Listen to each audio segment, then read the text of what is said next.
The night wind swept across Evergreen Mountain Air Base, carrying the scent of pine and aviation fuel as Commander Sarah Mitchell adjusted her dress uniform one final time. 12 years. 12 years since she'd watched Captain Rebecca Warner climb into the cockpit of that experimental F-22 Raptor. Her call sign, Phantom Hawk, barely visible on the fuselage in the pre-dawn darkness. Before we jump back in, tell us where you're tuning in from, and if this story touches you, make sure you're subscribed, because tomorrow, I've saved something extra special for you. 12 years since Rebecca had vanished without a trace during what Command called a classified reconnaissance mission over disputed territory. The memorial rededication ceremony was supposed to bring final closure. Sarah stared at the polished bronze plaque on the memorial wall.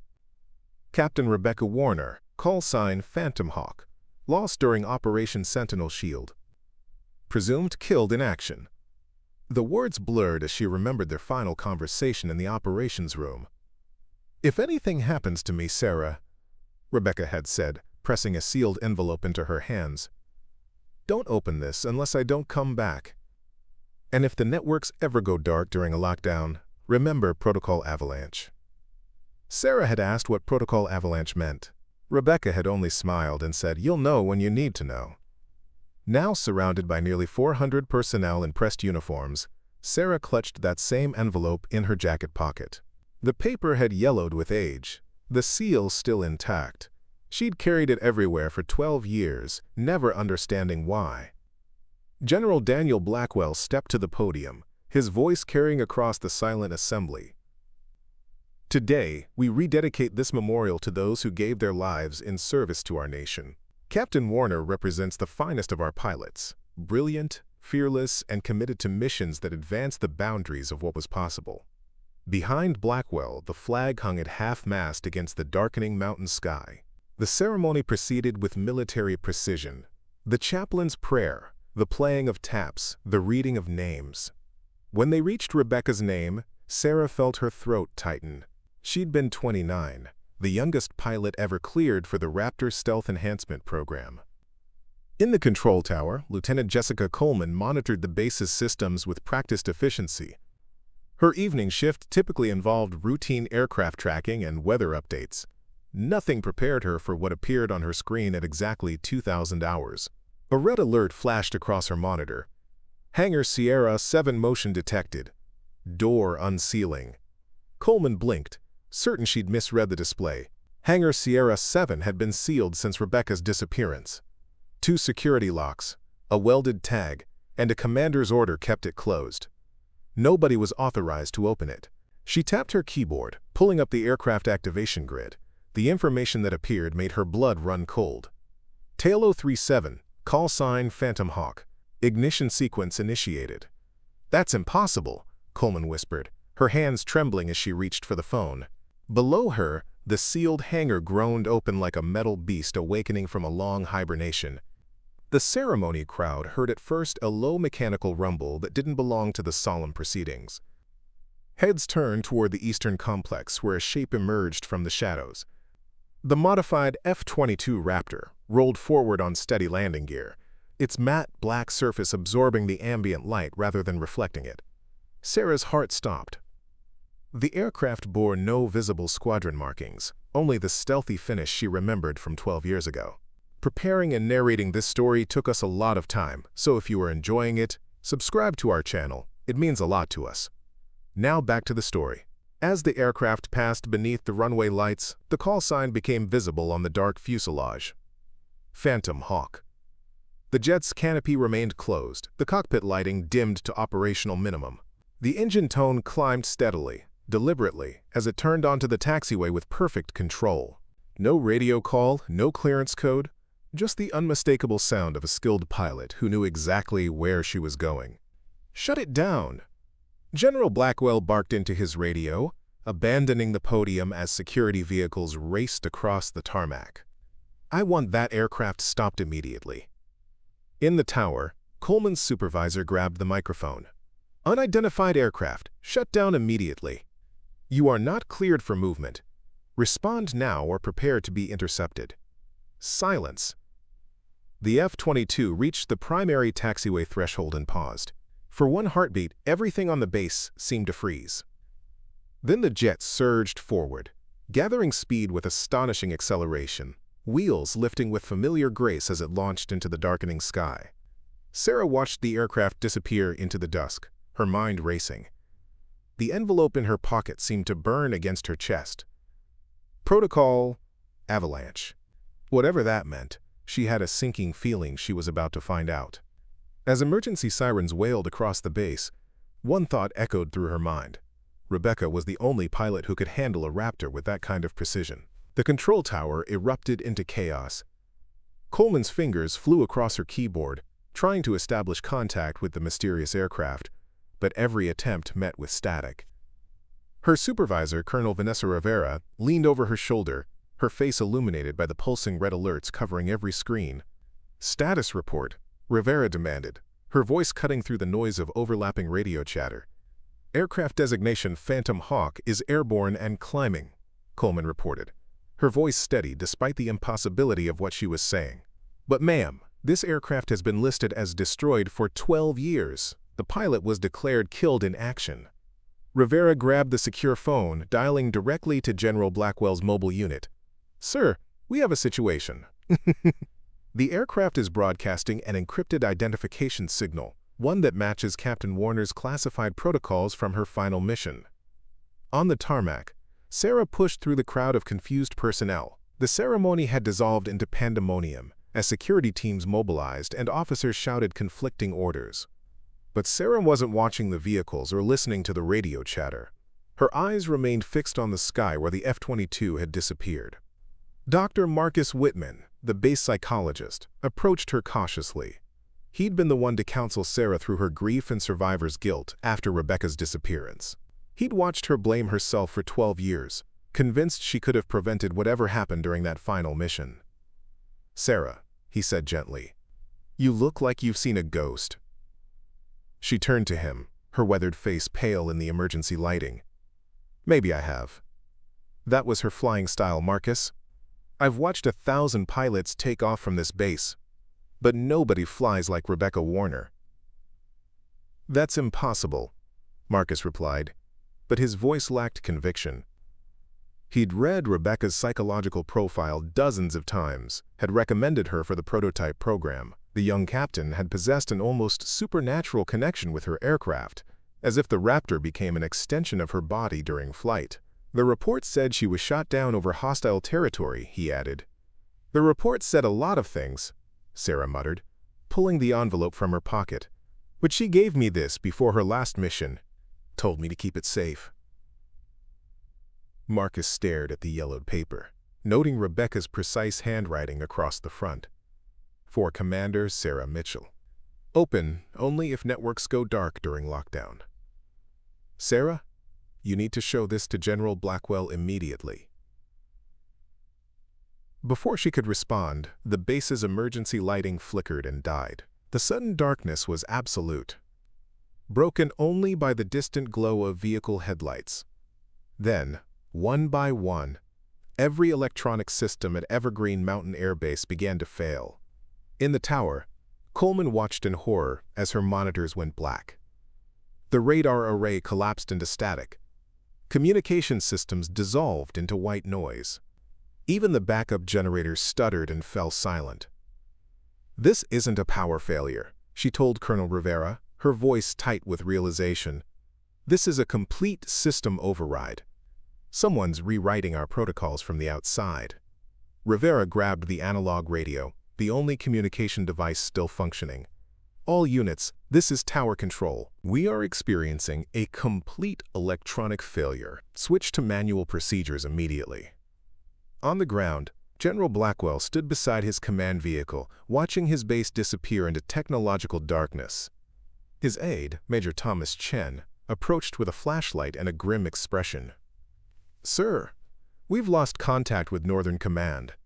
Whatever is happening here, it's not limited to our base. The entire mountain defense network is going dark." Blackwell's jaw clenched. In his 27 years of military service, he'd never seen anything like this. "Get me a secure line to the Pentagon. Use the satellite phone if necessary." "Sir, the satellite uplinks are down too. We're completely isolated." As if in response to his words, a new sound filled the air. The distant hum of an approaching aircraft. Blackwell looked up to see navigation lights cutting through the darkness, moving in a perfect descent pattern toward the base. "That's her," Sarah said, appearing at Blackwell's elbow. "She's coming back." Blackwell spun around, his flashlight beam catching the envelope in Sarah's hands. "What is that, Commander?" "Instructions," Sarah replied, breaking the seal she'd kept intact for 12 years. "She told me this would happen. She said if the networks ever went dark during a lockdown, I'd need to understand Protocol Avalanche." She unfolded the paper, her hands shaking as she read Rebecca's words by flashlight. The message was brief but chilling. "The base infrastructure has been compromised since construction. If you're reading this, the failsafe has been triggered. The aircraft returning is not a threat, it's the solution. Trust the pilot. Trust Protocol Avalanche." Blackwell stared at the paper, his mind racing. "Are you telling me that Captain Warner predicted this electronic failure 12 years ago?"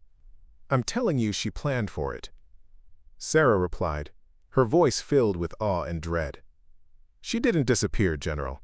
She was positioned. And now, she's coming home." The aircraft's engine noise grew louder, more distinct. In the absolute darkness of the compromised base, the sound became a beacon of hope. Or perhaps something far more dangerous. The F-22 Raptor descended through the black mountain sky with supernatural precision. Without radar, without ground control, without any of the electronic systems that modern aircraft relied upon, the jet moved like it was being guided by an invisible hand. In the dead control tower, Coleman stood at the darkened windows, watching the aircraft's approach with a mixture of professional admiration and existential dread. "She's flying completely analog," she whispered to Colonel Rivera. "No pilot should be able to navigate that approach pattern in total darkness." Rivera aimed her flashlight at the emergency manual, flipping through pages of procedures that seemed inadequate for their current situation. "The pilot has to be using infrared or some kind of enhanced vision system." "Ma'am," Coleman said quietly, "what if the pilot doesn't need enhanced vision? What if she knows this airfield better than we do?"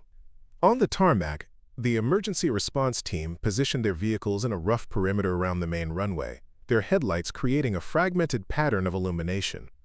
But it was Dr. Whitman who noticed something crucial. "Look at the approach angle," he told Sarah, pointing toward the descending aircraft. "She's not heading for the main runway. She's lining up with Vector 3.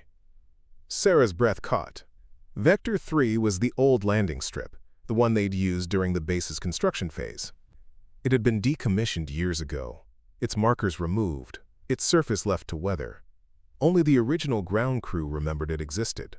"She's flying from memory," she realized. "She's landing on an airfield that officially doesn't exist anymore." General Blackwell overheard the exchange and grabbed Sarah's arm. "Explain that statement, Commander." "Vector 3 was Captain Warner's preferred landing strip during her night training," Sarah explained, her voice gaining strength as the pieces fell into place. "She said it felt more natural than the main runway. She used to practice blackout landings there when the rest of the base was asleep." The aircraft's engine noise shifted to a lower register as it entered its final approach. The sound was steady, confident, completely unlike the hesitant attempts of a pilot struggling with instrument failure. Major Chen approached Blackwell with a field radio. "Sir, I've managed to establish communication with the perimeter security team. They're reporting that the aircraft is making a controlled descent with no signs of distress." Blackwell took the radio. "Security Chief Lawson, what's your assessment?" "General, I've been watching aircraft land for 20 years, came the crackling reply. "This is textbook perfect. Whoever's flying that plane knows exactly what they're doing." As the words left Lawson's mouth, the F-22 touched down on the forgotten runway with barely a whisper. The landing was so smooth that the security team's headlights barely caught the moment of contact. The aircraft rolled forward at a controlled speed, its brakes engaging with mechanical precision. Then silence. The jet came to a complete stop in the center of the decommissioned strip, its nose pointing toward the main hangar complex. The engine wound down gradually, the sound fading until only the mountain wind remained. "Jesus Christ!" Colonel Rivera breathed from the tower. That was a perfect landing. On the ground, the security perimeter held its position, but Sarah was already moving. She walked past the vehicles, ignoring the shouted orders to stay back, driven by a certainty that had been building in her chest for 12 years. Dr. Whitman followed her, his psychological training warring with his disbelief. "Sarah, we don't know who's in that aircraft. This could be—" "It's her," she said simply. "I know it's her." The aircraft's canopy began to open with a soft, pneumatic hiss. The sound echoed across the silent base like a held breath finally being released. Steam rose from the cockpit as the pressurized cabin equalized with the mountain air. General Blackwell positioned himself behind a lead security vehicle, his sidearm drawn but lowered.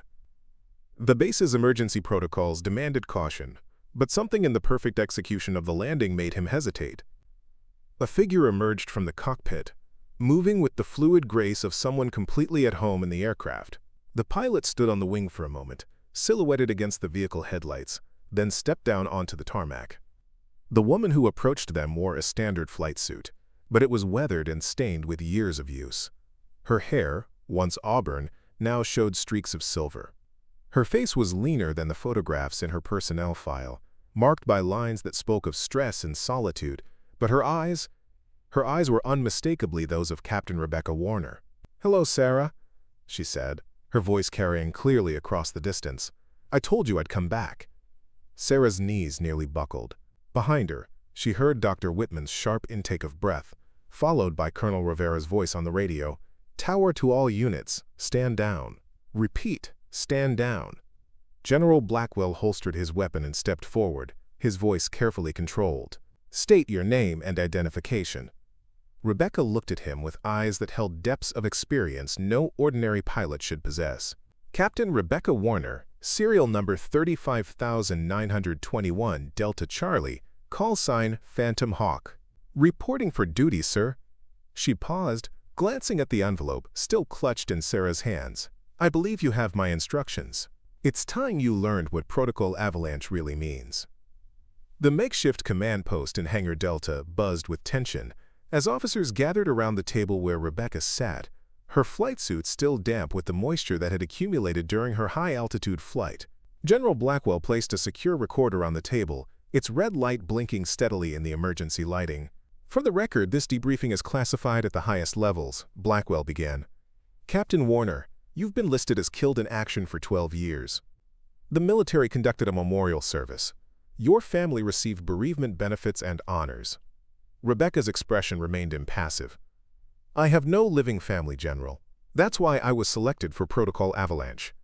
Dr. Whitman leaned forward, his clinical training battling with his emotional investment in the case. "Rebecca, we need to establish your mental state. You've been missing for 12 years. Where have you been? What happened during your final mission?" "I wasn't missing," Rebecca replied calmly. "I was positioned. Protocol Avalanche is a deep surveillance directive designed for threats that can't be addressed through conventional military channels." Sarah, who had been standing silently against the wall, finally spoke. "The envelope said the base infrastructure was compromised." "What did you mean?" Rebecca turned to her, her eyes softening slightly. "Tell me, Sarah, in the 12 years since I've been gone, how many times has this base experienced unexplained electronic failures? Minor glitches that the tech teams blamed on mountain weather or equipment aging?" Colonel Rivera consulted her tablet, scrolling through maintenance logs. "Actually, we've had an unusual number of system anomalies. Nothing catastrophic, but enough to warrant 3 complete equipment upgrades."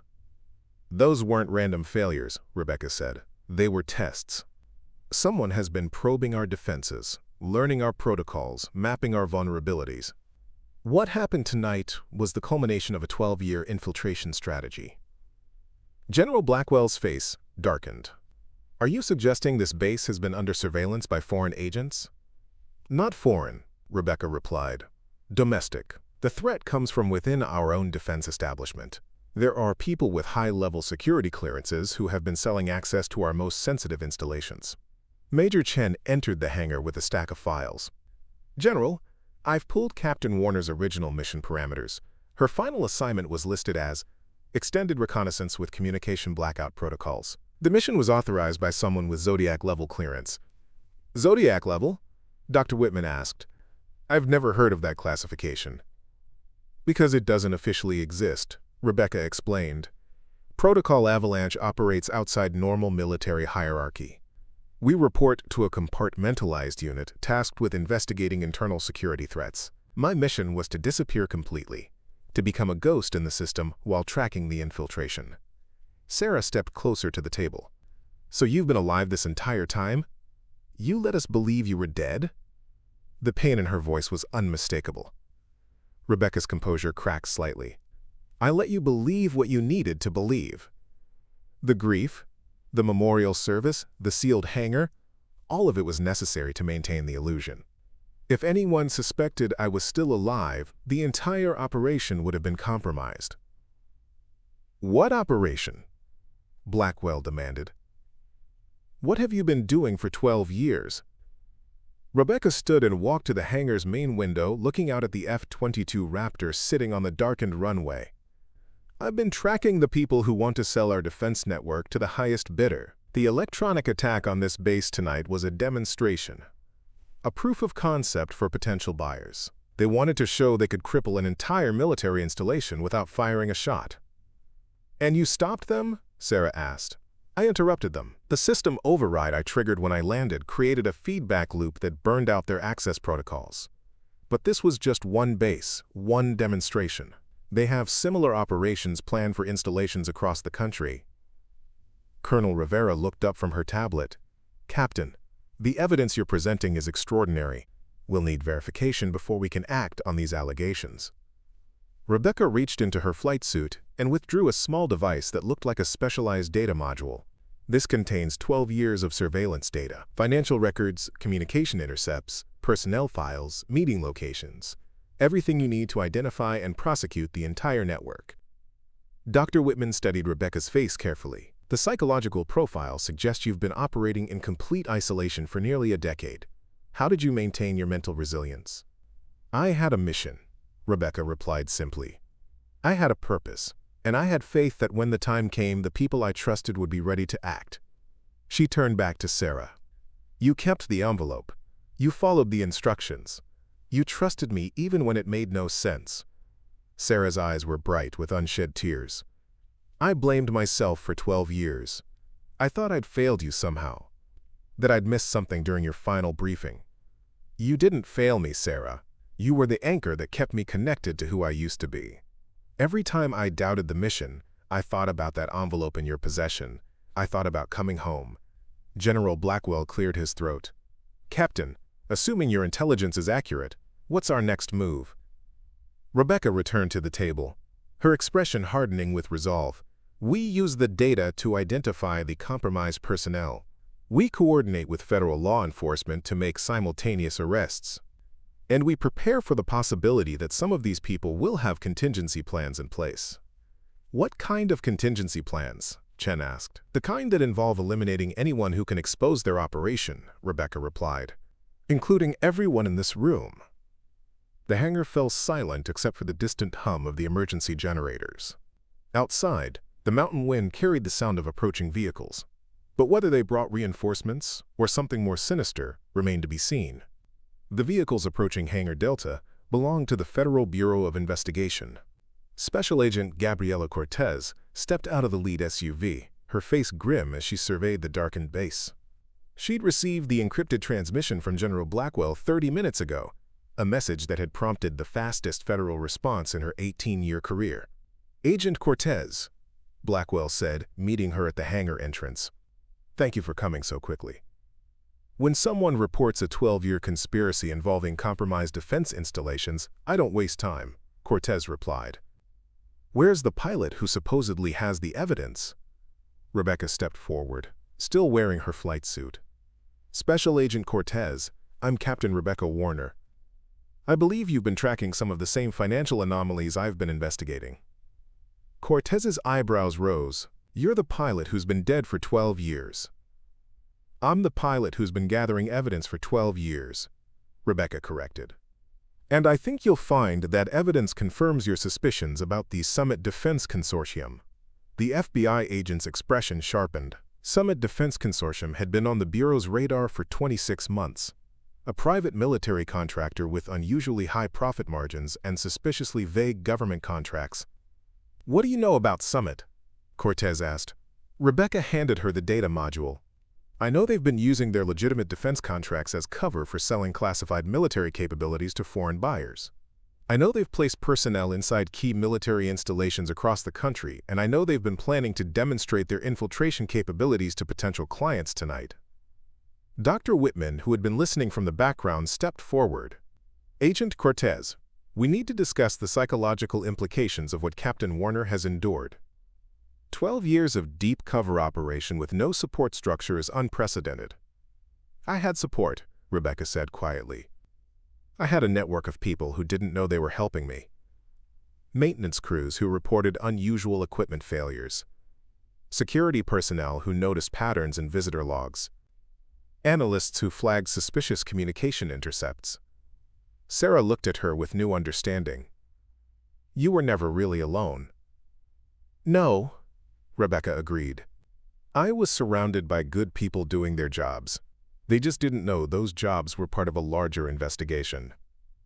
Agent Cortez connected the data module to her secure tablet, her fingers flying across the screen as she scrolled through the files. Jesus Christ, she muttered.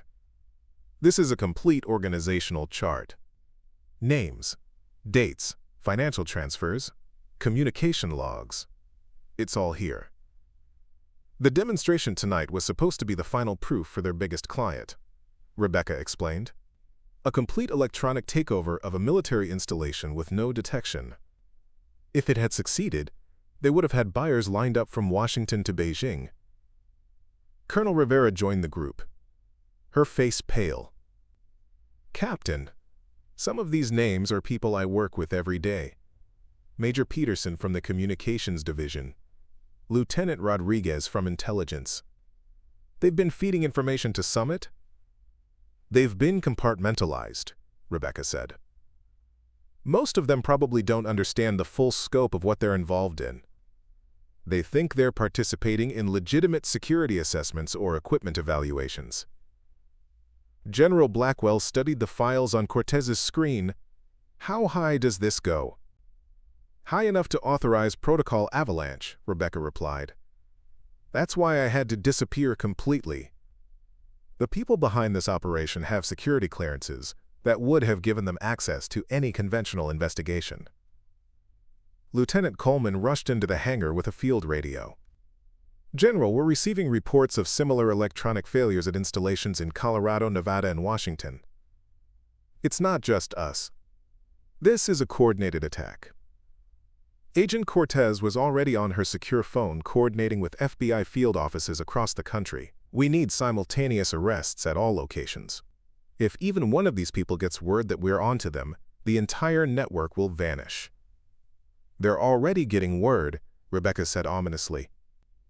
The moment I triggered the system override, they knew their demonstration had failed.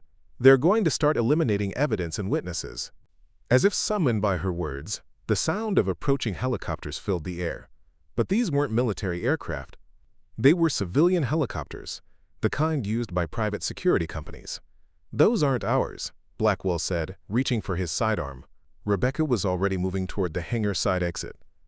They're not here to arrest anyone. They're here to clean up loose ends. The first helicopter's searchlights swept across the hangar as armed figures rappelled from the aircraft. These weren't law enforcement officers. They were mercenaries equipped with military-grade weapons and night vision equipment. Everyone down! Agent Cortez shouted, drawing her weapon as the hangar's main door exploded inward. But Rebecca was already gone, moving through the shadows toward her aircraft. The F-22 Raptor sat on the darkened runway like a sleeping predator, waiting for its pilot to return. Sarah, she called out, the backup protocols are in the jet's navigation system. If something happens to me, you know how to access them. The battle for Evergreen Mountain Air Base had begun. A battle that would determine whether 12 years of sacrifice and deception would end in triumph or tragedy. The hangar erupted into chaos as the mercenaries advanced through the smoke and debris. Agent Cortez coordinated the defensive response, while General Blackwell organized his personnel into defensive positions behind the aircraft maintenance equipment. How many? Blackwell shouted over the gunfire. At least 15, Colonel Rivera replied, her service weapon trained on the main entrance. Professional military contractors, not regular security. Dr. Whitman crouched behind a workbench with Major Chen, both trying to stay low while maintaining communication with the outside world. "I've got federal reinforcements en route," Chen reported. "ETA 20 minutes. "We don't have 20 minutes, Cortez replied grimly. "These people aren't here to take prisoners." Outside, Rebecca had reached her F-22 and was performing the fastest pre-flight check of her career. The aircraft systems came online with remarkable speed, the enhanced avionics package she'd installed during her 12 years of exile now proving its worth. "Phantom Hawk to any friendly units," she broadcast on the emergency frequency. "I'm going airborne to coordinate the defensive response. Hold your positions." The jet's engine spooled up with a roar that cut through the sound of small arms fire. Rebecca taxied toward the main runway, her aircraft's external lights illuminating the battlefield below.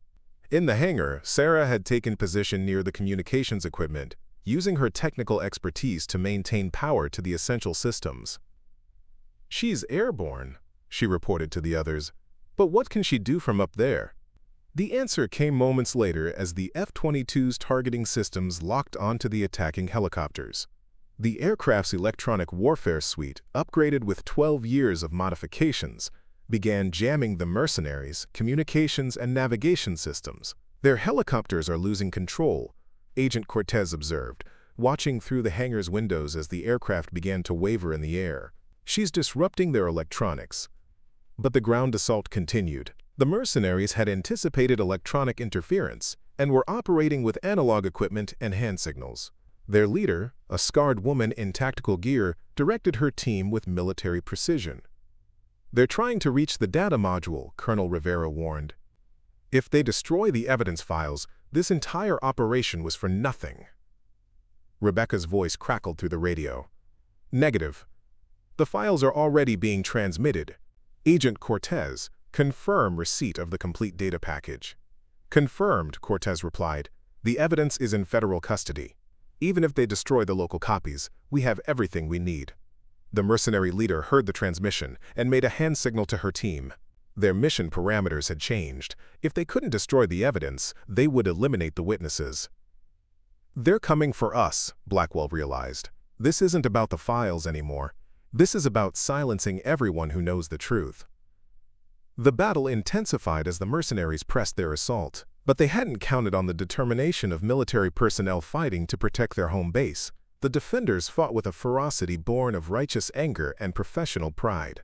Dr. Whitman, despite his non-combat role, found himself treating wounded airmen while maintaining his psychological assessment of the situation. "These people are desperate," he told Cortez during a brief lull in the fighting. "They're taking enormous risks to cover their tracks because they know what's waiting for them if they're caught," Cortez replied. "Treason charges, life in prison, the complete destruction of their organization. They have nothing left to lose."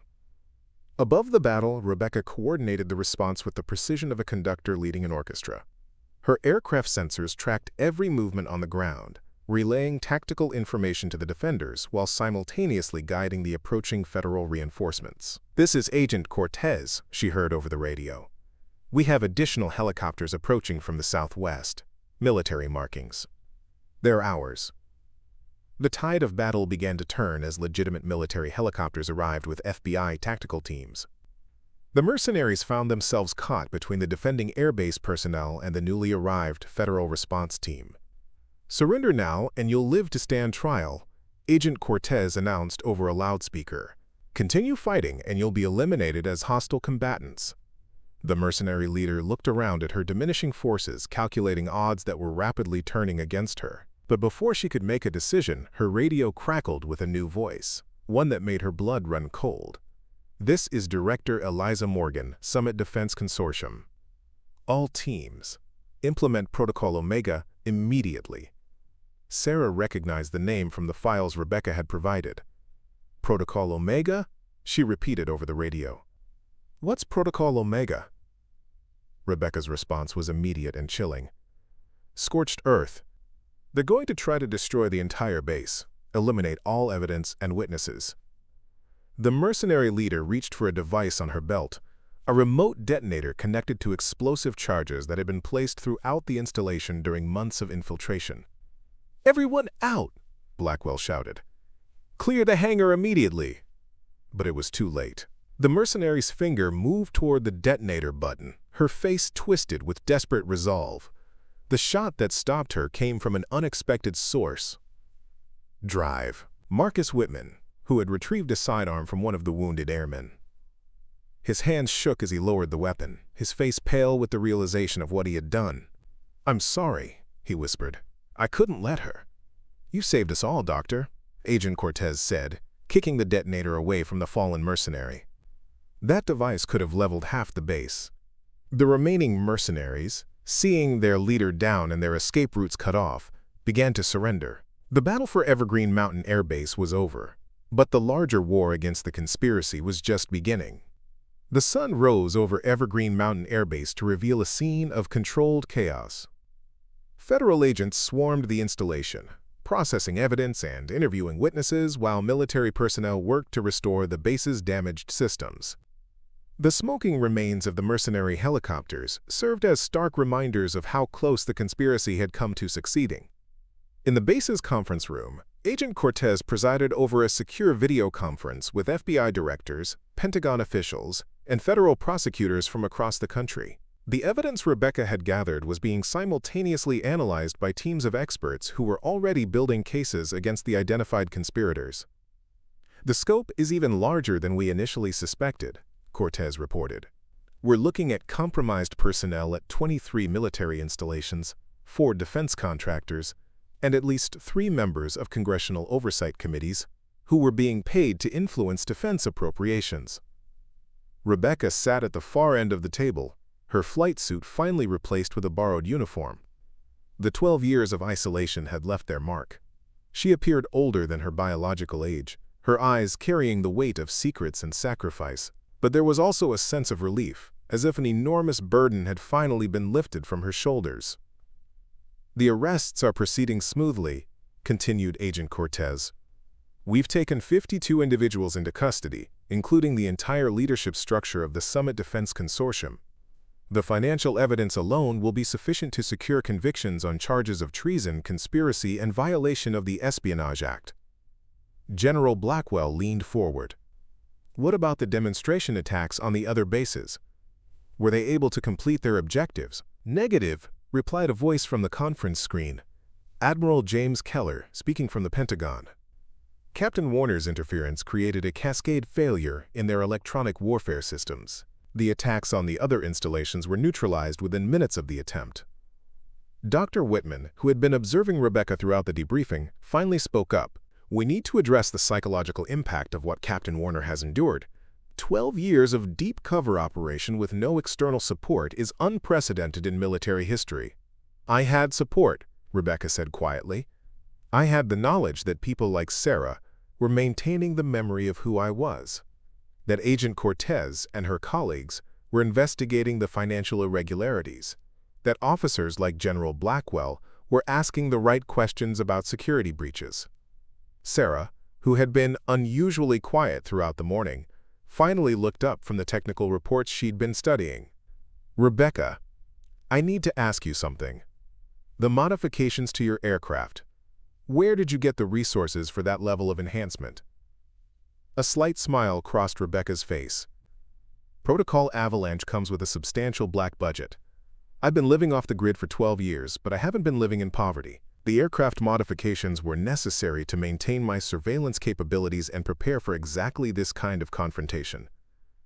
Colonel Rivera entered the conference room with a tablet displaying the latest intelligence reports. "Captain Warner, we verified your data against our own security assessments. The correlation is remarkable. Every suspicious incident, every unexplained system failure, every personnel anomaly from the past 12 years fits the pattern you documented." "That's because I was documenting it in real time," Rebecca replied. "Protocol Avalanche operatives are embedded in situations where conventional intelligence gathering would be impossible. We become the evidence." Admiral Keller's voice came through the speakers with obvious concern. "Captain, we need to discuss your future status. Officially, you've been dead for 12 years. Your military records, your social security number, your entire legal identity was terminated. Reintegrating you into normal society will require unprecedented bureaucratic coordination." "I don't want to be reintegrated," Rebecca said firmly. Protocol Avalanche exists because there are threats that conventional military and intelligence services can't address. This conspiracy was just one example. There are others. Dr. Whitman leaned forward, his professional concern evident. Rebecca, you've sacrificed 12 years of your life to this mission. You've missed every normal milestone of adulthood. Relationships, career advancement, personal growth. Don't you want to reclaim some of that? I've grown more in 12 years of Protocol Avalanche than I would have in 30 years of conventional service, Rebecca replied. I've learned capabilities I never knew existed, developed skills that can't be taught in any military academy. Most importantly, I've learned that sometimes the greatest service requires the greatest sacrifice. Agent Cortez closed her laptop and addressed the room. The immediate crisis is over, but the legal proceedings will take years. We'll need Captain Warner's testimony for dozens of trials. The defense attorneys will challenge everything: her identity, her methods, the legality of her evidence gathering. They can challenge whatever they want, General Blackwell said with steel in his voice. The evidence speaks for itself. These people betrayed their country for money, and they nearly succeeded in compromising our national security. Captain Warner stopped them. Lieutenant Coleman entered with an urgent message. General, we're receiving communications from other Protocol Avalanche operatives. Captain Warner's activation has triggered responses from assets we didn't know existed. Rebecca nodded, as if she'd been expecting this development. Protocol Avalanche operates in cells.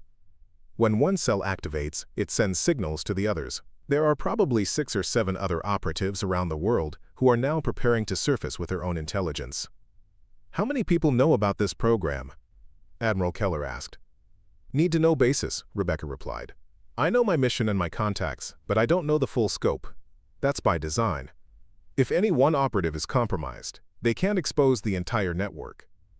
Sarah had been studying the technical specifications of Rebecca's aircraft modifications. The level of sophistication here is remarkable.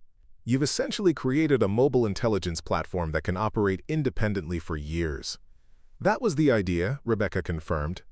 Traditional intelligence assets require regular contact with handlers, secure communication channels, extraction protocols. Protocol Avalanche operatives are designed to be completely autonomous until activation. Dr. Whitman made a note in his file. From a psychological standpoint, this level of isolation and responsibility could have broken most people. What kept you focused for 12 years? Rebecca was quiet for a long moment, her eyes distant as she remembered the countless nights alone, the weight of secrets, the constant vigilance required to maintain her cover. I kept a photograph, she said finally. Not of a person, of this base, the view from the eastern ridge at sunrise, looking out over the flight line. I took it the day before my final mission. She pulled a worn photograph from her wallet, its edges soft with handling. Every time I doubted the mission, every time I wanted to come home, I looked at this picture and remembered what I was protecting.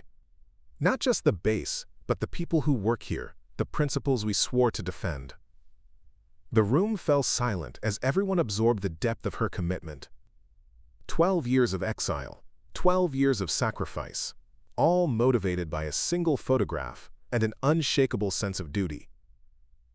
Agent Cortez broke the silence. Captain Warner, the Justice Department will want to offer you immunity in exchange for your testimony. Given the circumstances of your operation, there are questions about the legality of some of your surveillance methods.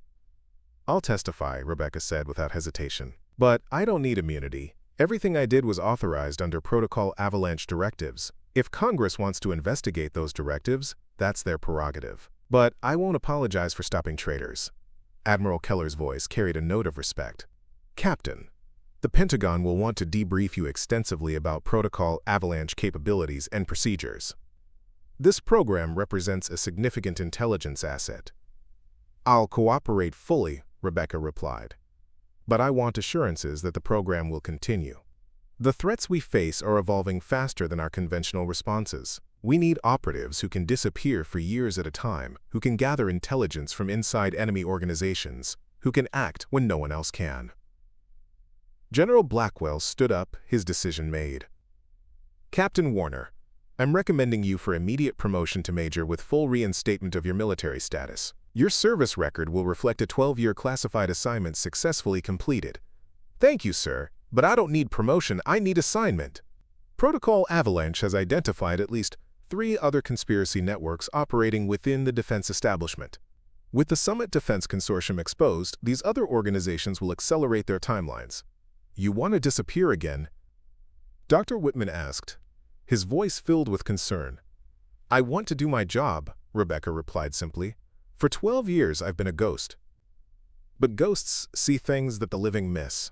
They can go places that official investigators can't reach. They can gather evidence that would never survive legal scrutiny. Sarah finally spoke, her voice heavy with emotion. What about the people who mourned you? What about the friends who blamed themselves for your disappearance? Do we just pretend the last 12 years didn't happen? Rebecca turned to her, her expression softening. You carry my memory forward, Sarah. You and Marcus and everyone else who knew me before. The person I was is preserved in your memories. The person I am now serves a different purpose. She stood up, straightening her borrowed uniform. Protocol Avalanche operatives don't get happy endings. We don't get retirement parties or gold watches. We get the satisfaction of knowing that somewhere, in ways no one will ever acknowledge, we made a difference. The conference room fell silent again as everyone grappled with the implications of her words. Here was a woman who had voluntarily erased herself from existence, who had sacrificed every normal human connection for the sake of national security, and who was prepared to do it again. There has to be another way, Sarah insisted, rising from her chair. We can create a special task force, give you official backing, proper resources. That defeats the entire purpose, Rebecca interrupted gently. The moment I become official, I become visible. The moment I'm visible, I'm vulnerable. And the moment I'm vulnerable, the mission is compromised. Dr. Whitman shook his head. The psychological cost of another deep cover assignment would be immense. You've already sacrificed more than anyone should be asked to give. With respect, Doctor, Rebecca replied, you're thinking about this backward. You see what I've lost. Cortez was already on her secure phone. This is Special Agent Cortez requesting immediate tactical support at Evergreen Mountain Air Base. Possible hostile force approaching from the northwest. Unknown number, unknown capabilities. Sarah checked her sidearm. How long until reinforcements arrive? 30 minutes minimum, Cortez replied grimly. We may not have 30 minutes, Rebecca observed. If they've sent a strike team, they're operating on a compressed timeline. They know federal forces are already here. This is a desperation move. Dr. Whitman, who had remained calm throughout the previous battle, now looked decidedly uncomfortable. I'm not trained for combat situations. Stay close to me, Doctor, Colonel Rivera told him. I won't let anything happen to you. The group moved swiftly through the base corridors, heading toward the emergency elevator that would take them to the underground bunker. Security personnel took up defensive positions along their route, preparing for possible breach points. As they reached the elevator, Rebecca suddenly stopped. This is wrong. What do you mean? Sarah asked. This is exactly what they want. They're herding us underground where communications are limited and escape routes are minimal. We're walking into a trap. General Blackwell frowned. The bunker is designed to withstand a direct assault. It's the most secure location on the base. It's also the most predictable, Rebecca countered. Summit knows every detail of this facility. They've been gathering intelligence for over a decade. What do you suggest? Cortez asked. Rebecca's eyes lit with the same determination that had kept her alive for 12 years in the shadows. We change the game. We take the fight to them, on our terms, not theirs. We need to separate, Rebecca explained, her voice low and urgent. They're expecting us to move as a group to a known location. If we split up and take different routes to unexpected positions, we control the engagement. General Blackwell nodded, years of tactical training recognizing the wisdom in her approach. We'll need a diversion to make them think we're following the standard protocol. I can handle that, Colonel Rivera volunteered. I'll lead a decoy team toward the bunker while the rest of you take up strategic positions. I'm going to the armory, Rebecca decided. They'll have specialized equipment for defeating our security systems. We need comparable advantages. Sarah stepped forward. "I'm coming with you." Rebecca looked like she might object, then simply nodded. The bond between them, forged through years of separation and loyalty, had created a trust that transcended normal military protocol. "Agent Cortez, stay with General Blackwell," Rebecca instructed. "The evidence you've already transmitted is what matters most. If anything happens to the rest of us, make sure those files reach the right people." Cortez checked her weapon. "Nothing's gonna happen to any of us. Not on my watch." Dr. Whitman cleared his throat. "What about me? I'm not exactly field qualified." "You'll come with us to the armory," Rebecca told him. "You've already proven you can keep a cool head under fire. We might need that again." The group separated smoothly, each person moving with renewed purpose. The knowledge that they were actively choosing their response rather than reacting to the enemy's tactics shifted the energy from defensive to offensive. In the control tower, Lieutenant Coleman monitored the approaching heat signatures. "They're advancing in a standard flanking pattern," she reported over the secure channel. 12 hostiles, possibly more hanging back as reserves. "Any sign of air support?" Blackwell asked. "Negative, sir. But our radar is still recovering from the system failure. We might not detect low-flying craft." Rebecca and Sarah moved through the base corridors with practiced efficiency.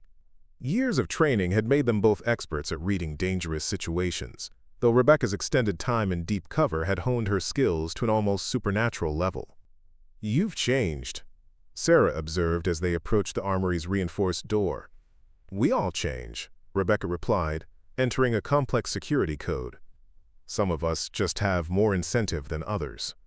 The armory door slid open to reveal a comprehensive collection of specialized weaponry. Rebecca moved immediately to a cabinet marked with high security clearance warnings. "Protocol Avalanche has been developing countermeasures for electronic warfare," she explained, retrieving several devices that resembled modified communication units. "These will disrupt their ability to coordinate. They're expecting us to rely on standard military equipment." Sarah examined one of the devices. "This technology isn't in any official inventory I've seen." "That's the point," Rebecca said with a hint of pride. "We're always 3 steps ahead of the official channels. It's how we stay effective." Dr. Whitman was studying the array of equipment with a psychologist's analytical eye. "You find comfort in this," he noted. "The preparation, the tactical planning, it centers you." Rebecca paused, momentarily surprised by his insight. "When every day for 12 years is about survival, you develop certain habits. Yes, this is where I'm most comfortable now." "It doesn't have to define you forever," he suggested gently. Rebecca selected a compact rifle with an advanced targeting system. "Let's survive today. Then we can discuss my long-term psychological adjustment." Outside the base perimeter, the Summit Strike Team was advancing with military precision. Their leader, a former Special Forces operative named Victor Crane, had been personally selected by Director Morgan for this critical mission. The first attempt to silence witnesses had failed spectacularly. This one could not. "Team Alpha in position," came the report through his earpiece. No visual on primary targets. Base personnel appeared to be moving toward underground facilities. "As expected," Crane replied. "Maintain surveillance." "Team Bravo, prepare for breach on my mark." What Crane couldn't know, was that Rebecca Warner had anticipated his playbook. For 12 years, she had studied Summit's operational tactics, memorized their protocols, learned to think like them before they even knew what they were thinking. In the base's communications center, Colonel Rivera activated the emergency protocols. Alarm systems blared, automated messages directed personnel to evacuation points, and all external indicators suggested a base-wide movement toward the underground bunker. "Diversion is active," she reported through her secure channel. "Enemy forces are responding as predicted." Rebecca, Sarah, and Dr. Whitman had taken position in an elevated maintenance bay overlooking the main approach to the armory section. From this vantage point, they could observe without being seen, controlling the engagement on their terms. "They'll send an advance team to secure key infrastructure before the main assault," Rebecca predicted. 3 or 4 operatives, highly trained, minimal equipment. Sarah adjusted her position. "How can you be so certain of their tactics?" "Because I wrote the analysis that informed them," Rebecca replied. "During my surveillance, I documented Summit's training methods. They're using a playbook I helped create, without knowing it, of course." Dr. Whitman raised an eyebrow.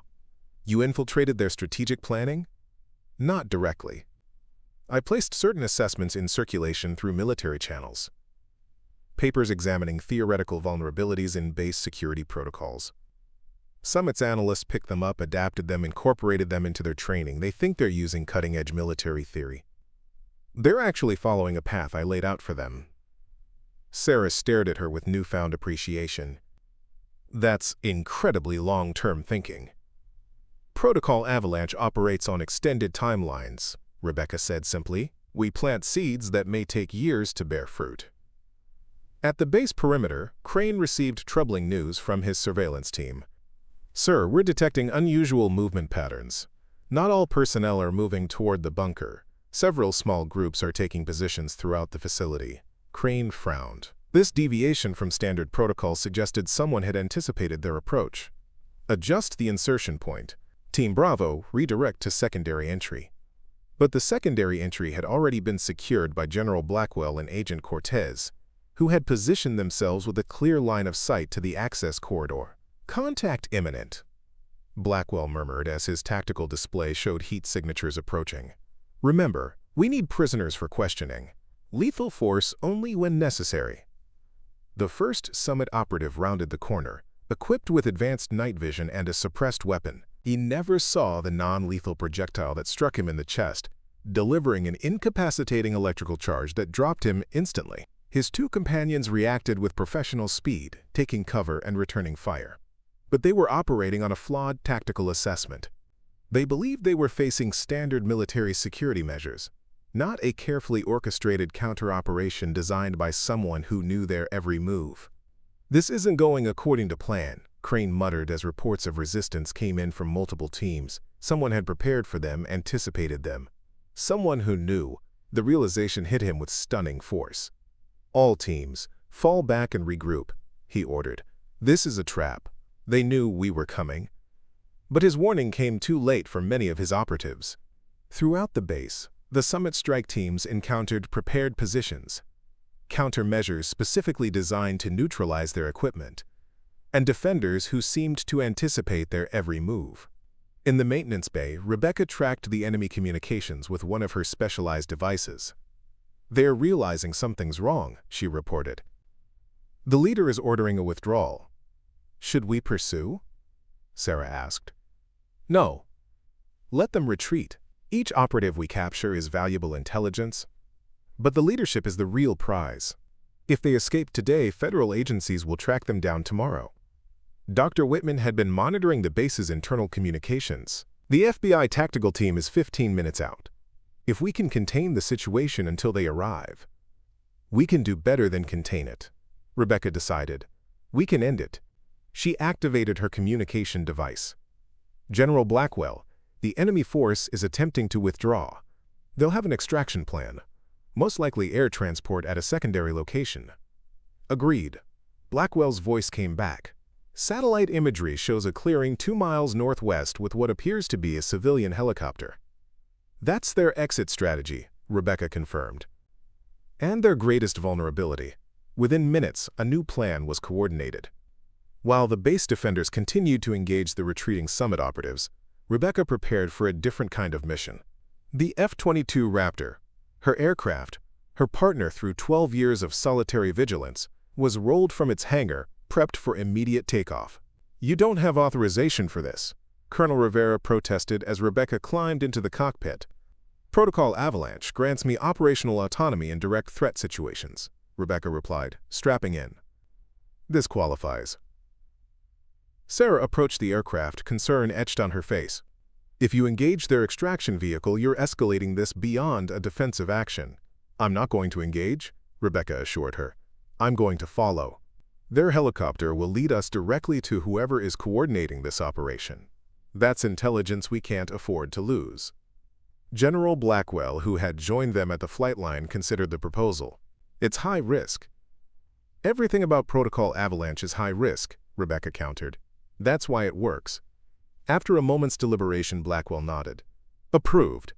But maintain contact, and do not, I repeat, do not, engage unless directly threatened. The F-22's engines roared to life, the sound echoing across the base like a declaration of intent. As Rebecca prepared for takeoff, Sarah pressed something into her hand, a small communicator, unlike the standard military issue. "Direct link to me," Sarah explained. "No intermediaries, no command structure, just us." Rebecca tucked the device into her flight suit. "I'll be back before you know it." "You'd better be," Sarah replied. 12 years was long enough.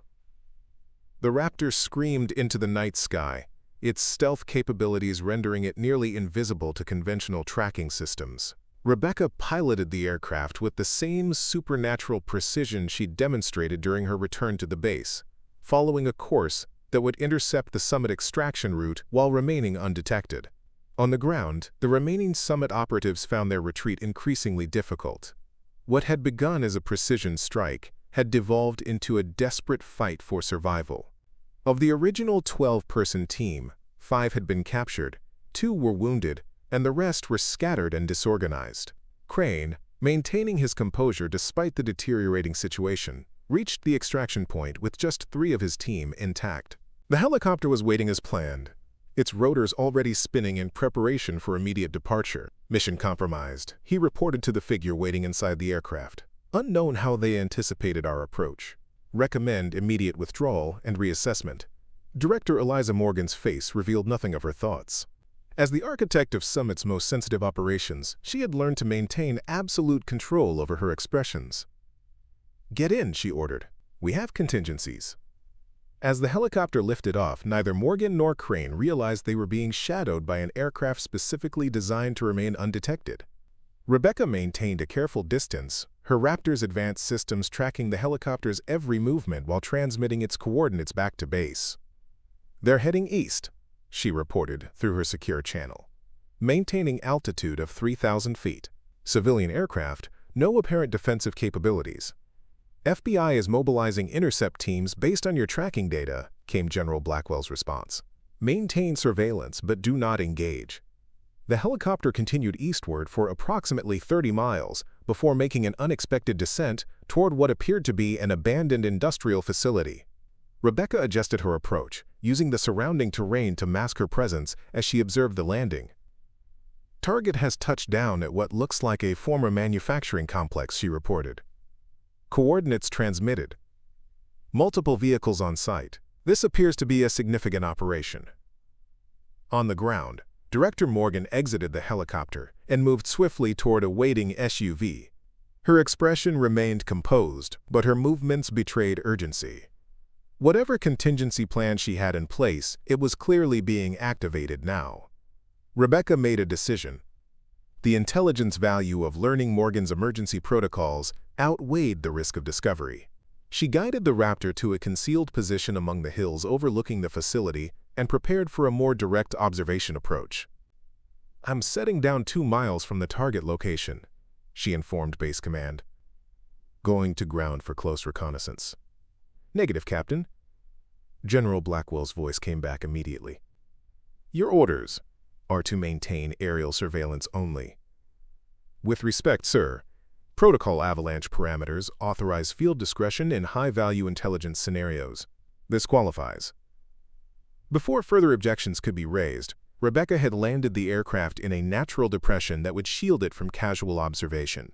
Within minutes, she had exchanged her flight suit for the tactical gear she always kept aboard, equipment specifically designed for covert ground operations. The skills that had kept her alive for 12 years now guided every movement as she approached the facility on foot, using natural cover and the discipline of absolute patience.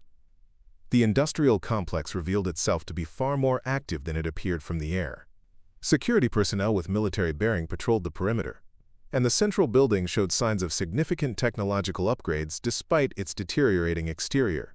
Rebecca established an observation position among the rusted remains of abandoned equipment, her enhanced optical gear allowing her to document the facility's layout and security protocols.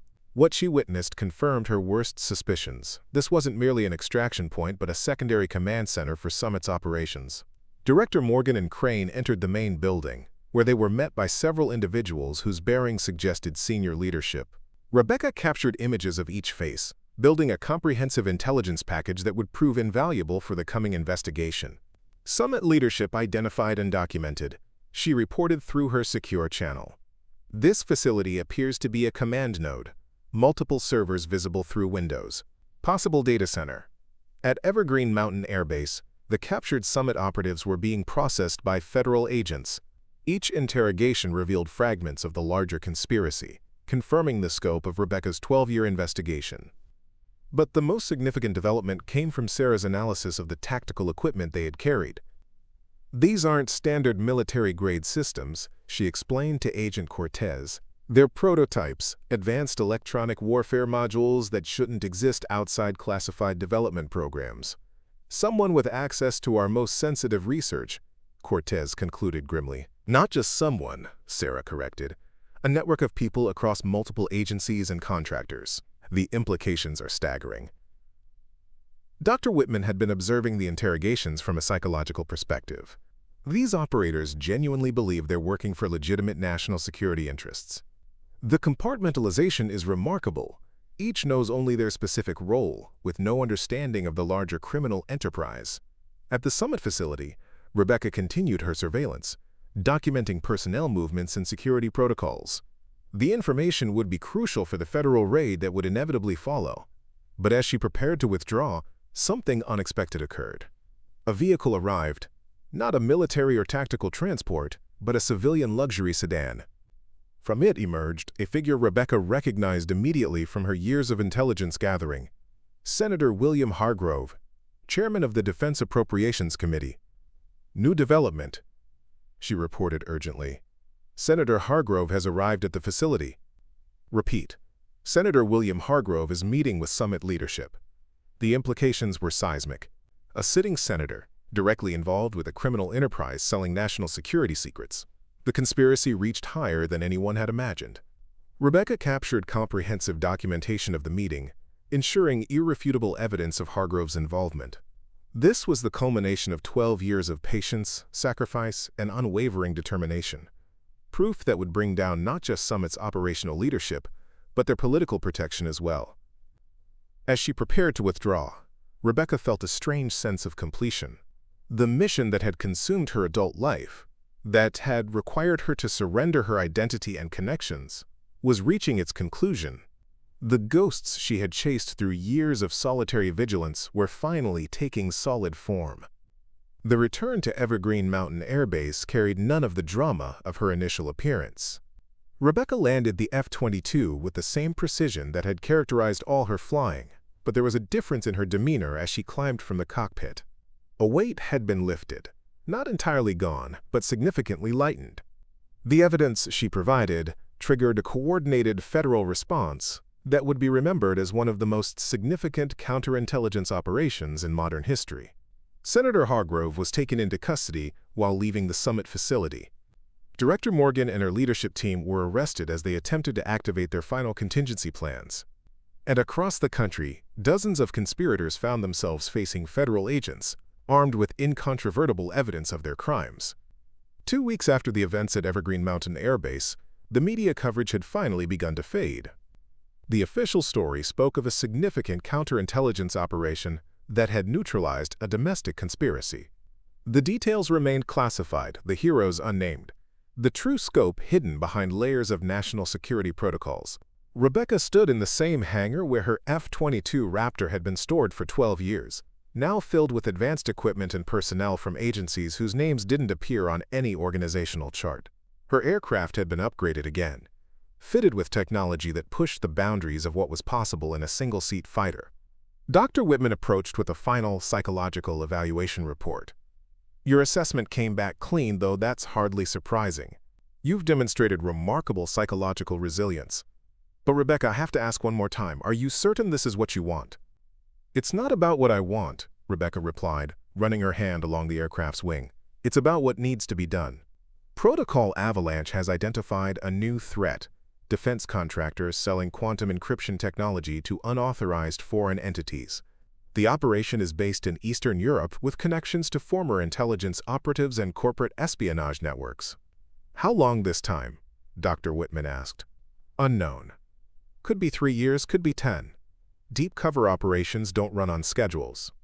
Agent Cortez joined them, carrying a secure briefcase. Your new identity documents are complete. Dr. Rachel Morrison, quantum computing specialist, recently recruited by Nexus Technologies. Your cover story includes advanced degrees from Caltech and Princeton with a specialty in cryptographic systems. And my extraction protocols? Same as before. You go dark until the mission is complete, or until circumstances force activation. The only difference is that now we know Protocol Avalanche exists. So if something happens to you, we won't spend 12 years thinking you're dead.